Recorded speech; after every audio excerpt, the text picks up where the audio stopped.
Bonjour, bienvenue dans cette vidéo sur le domaine bureautique.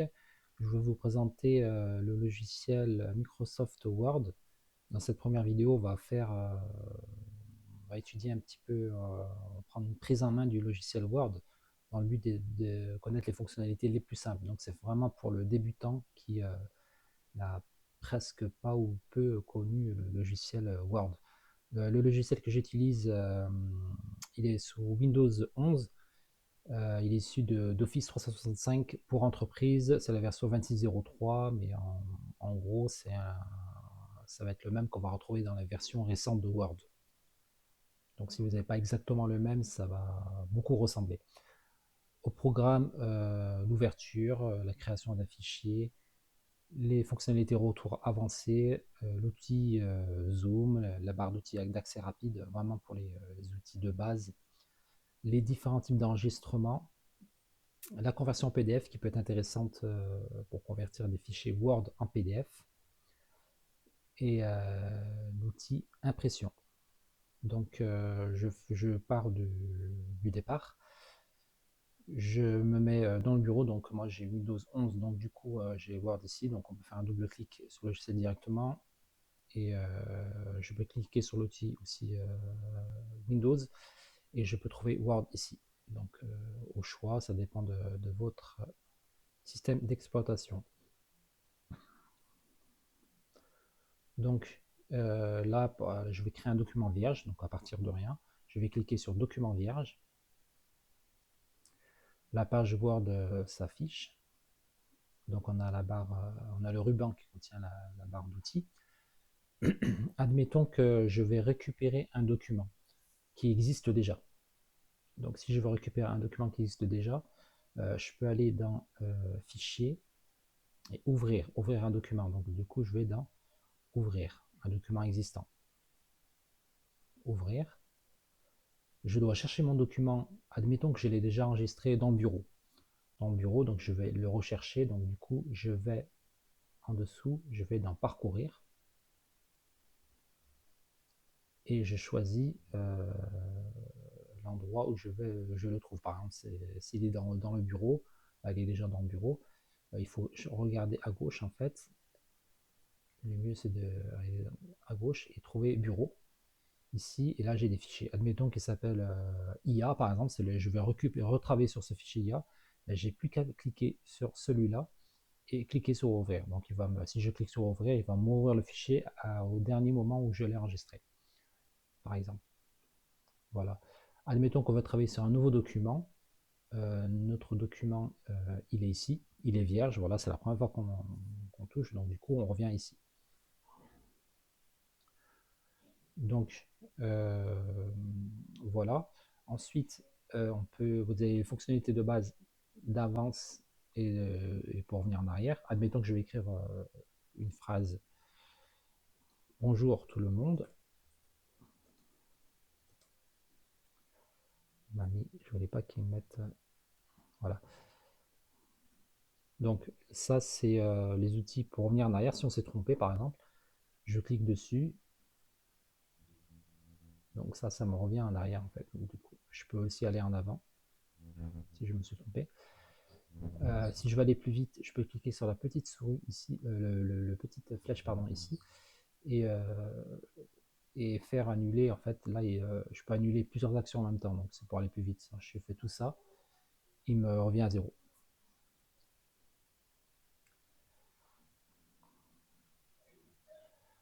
Donc vous avez aussi les outils zoom ici, là, je peux zoomer sur le document. Donc là, je suis à 100%, je peux zoomer ici. Je peux dézoomer ici avec le moins. Donc vous pouvez aussi utiliser la molette de la souris. Donc dans notre barre d'outils d'accès rapide, vous avez ici le gras. Alors pour utiliser ces boutons gras, italique et souligné, il faut sélectionner avec la souris. Par exemple, si je sélectionne monde et je veux le mettre en gras, bah, je clique sur gras, mais il faut d'abord le sélectionner, sinon ça ne marche pas. Donc ça, vous avez l'italique, hein, je sélectionne bonjour. Si si je peux faire tout en même temps aussi. Je peux souligner, mettre en italique et mettre en gras. Donc là, je peux faire un peu ce que je veux. Je vais zoomer un peu pour plus de confort. Donc vous avez aussi le type de police. Donc vous avez le nom de la police, Aptos. Par exemple, vous pouvez sélectionner ça et le mettre dans une police conventionnelle, par exemple l'Arial, ici, ou le Times New Roman. Il faut cliquer, il faut chercher d'abord le nom de la police, cliquer et ça vous met directement ça. Vous pouvez aussi également le taper à la main, Times New Roman, donc ça va plus vite. Il faut le taper à la main, il trouve automatiquement. Et on mettait entrée et vous change la police. Là, c'est la taille de la police, c'est en 12. Si vous voulez zoomer, il faut écrire plus gros. Il faut sélectionner et changer. On peut le mettre en 14, en 16, etc. Vous pouvez aussi augmenter avec les flèches ici, toujours en sélectionnant ici, ça vous augmente de 2, 14, 16, 18, etc. Et ça diminue ici. Voilà. Pour tout ce qui est écriture, vous sélectionnez tout ça, vous choisissez la couleur avec la flèche ici, et vous choisissez votre couleur. Hein. Ça, c'est pour le surlignage. Vous pouvez surligner également tout ou une partie. Ici, toujours avec la flèche, type de surlignage. Vous pouvez surligner en jaune. Comme cela. Ça, c'est pour la majuscule en début de phrase. Par exemple, si j'ai oublié de mettre la majuscule ici, je vais cliquer ici et mettre la majuscule ici. Là, il me l'a fait. Donc, intéressant pour la ponctuation. Qu'est-ce qu'il y a d'autre comme outils vraiment les plus connus? Donc, vous avez ça. Vous avez aussi le centrage. Ça peut être intéressant. Toujours aussi sélectionner. Alors, je vais revenir à un truc un peu plus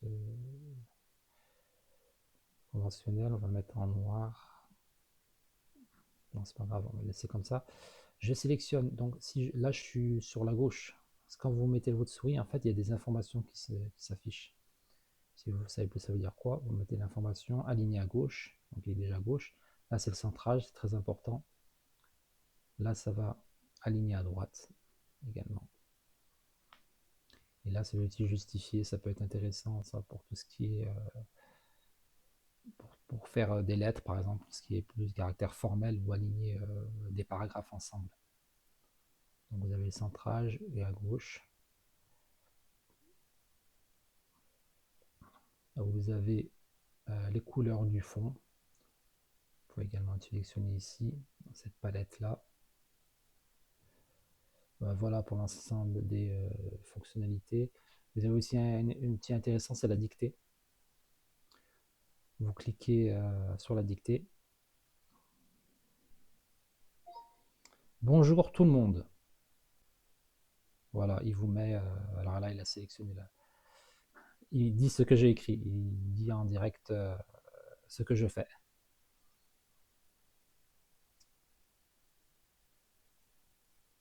Voilà, vous mettez la croix. Donc ça peut être un outil aussi très intéressant. Voilà pour les fonctionnalités. Tout ce qui est enregistrement, vous avez différents types d'enregistrement. Admettons que je vais enregistrer ce fichier pour la première fois. Vous allez dans Fichier, Enregistrer sous. Prenez bien Enregistrer sous pour la première fois. Vous allez dans Parcourir. Et par exemple, je vais l'enregistrer sous le bureau. Donc je vais cliquer sur Bureau. Et je vais l'appeler Document. Document 1. Donc je mets Document 1, c'est bien sous Word, je fais Enregistrer.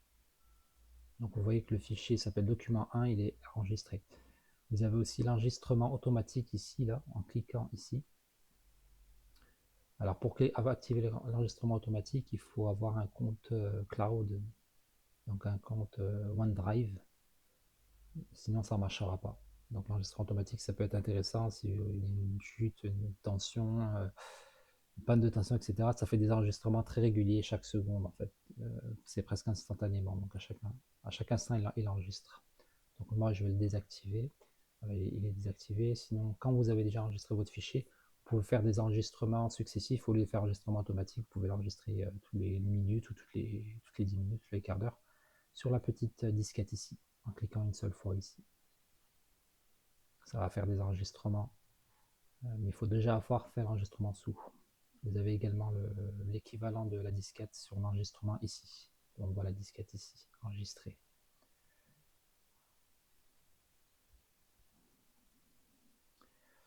On va finir avec la conversion PDF. Vous cliquez sur Fichier.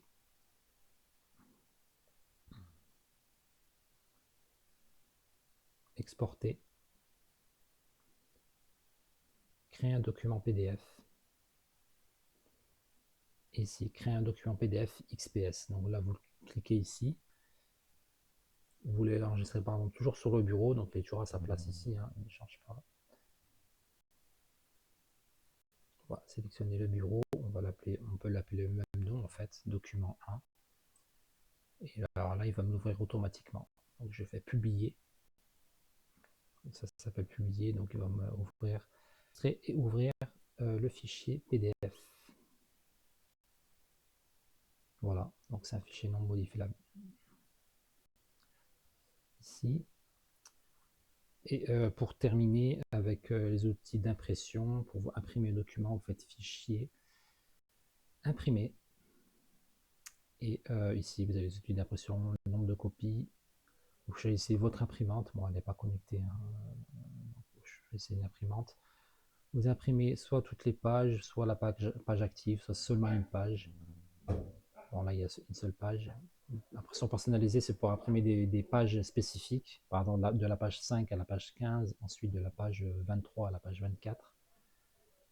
Impression recto verso, c'est ici. Vous cliquez ici. Portrait ou paysage, ça peut être intéressant si c'est l'imprimer, tout ce qui est carte mentale, vous pouvez imprimer soit en portrait, soit en paysage. Feuille A4 et une page par feuille. Alors si vous voulez faire des économies de pages, vous pouvez imprimer 2 pages par feuille. Ça, par contre, ça sera écrit plus petit. Faire attention. Et voilà, il veut cliquer sur imprimer. Voilà, on peut revenir en arrière. Dans tous les cas, si vous mettez la croix, en fait, il va vous proposer d'enregistrer ou pas. Voilà, cette vidéo est terminée. À très bientôt. Au revoir et bon courage.